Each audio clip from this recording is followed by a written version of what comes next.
Iran just announced it is mining the Strait of Hormuz and will destroy any ship that transits without permission. But here is what no one is telling you. Iran is not trying to close the strait. It is trying to own it. This is not a blockade. This is something far more strategic and potentially more dangerous. 20% of the world's oil moves through this narrow waterway every single day. For decades, international ships have passed freely through recognized shipping lanes. Now Iran is forcing vessels out of those lanes and into Iranian territorial waters. Passage is no longer a right. It is a privilege that Iran grants or denies. This is the creation of a maritime toll booth at the most critical choke point on Earth, and the world is already paying the price. The legal situation is deliberately murky. Iran never signed the United Nations Convention on the Law of the Sea. That means the international rules guaranteeing freedom of navigation do not technically bind them. They are exploiting a gray zone that most nations assumed would never matter. It matters now. Ships that want to transit must now request Iranian permission, submit to Iranian inspection, or risk being labeled hostile. This is not about stopping trade entirely. It is about controlling who trades, when they trade, and under what conditions. The economic impact has been immediate and severe. Insurance premiums for ships transiting the strait have exploded to between 2 and 5% of total hull value per trip. For a supertanker, that translates to $2 to $5 million just in insurance costs for a single passage. These are not theoretical numbers. This is happening right now. Ship traffic through the strait has collapsed to single digits. Recent reports show only 3 vessels transited through the Omani Channel in one monitoring period. The strait that once saw hundreds of ships weekly is now seeing barely a dozen. Shipping companies are not waiting to see if the mines are real.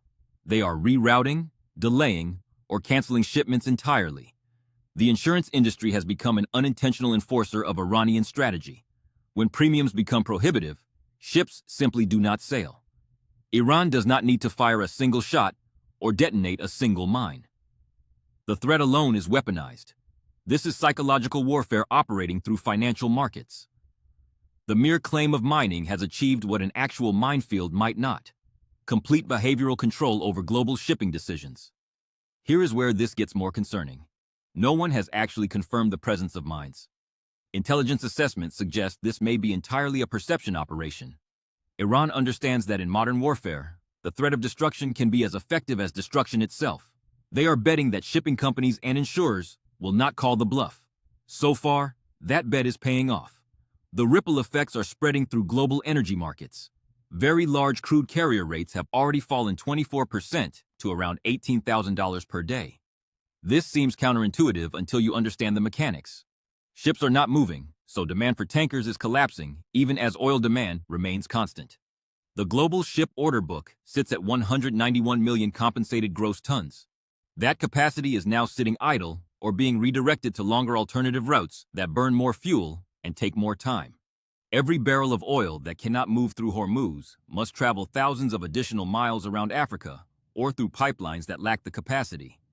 The American response has been notably restrained. Drone surveillance continues, but there has been no military challenge to Iran's new restrictions. No freedom of navigation operations, no direct confrontation.